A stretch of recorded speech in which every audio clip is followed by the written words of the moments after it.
يسألونك عن الشهر الحرام قتال فيه قل قتال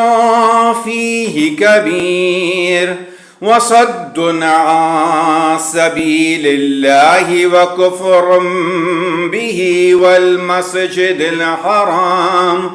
والمسجد الحرام وإخراج أهله منه أكبر عند الله والفتنة أكبر من القتل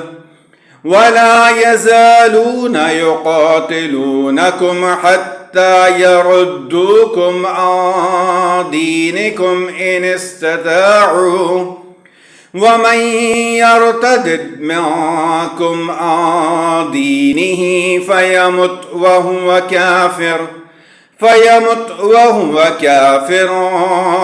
فأولئك حبطت أعمالهم في الدنيا والآخرة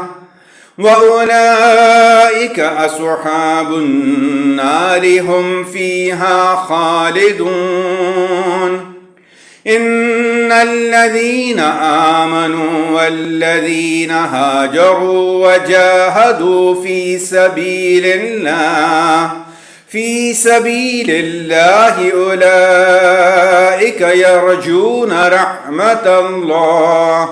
والله غفور رحيم.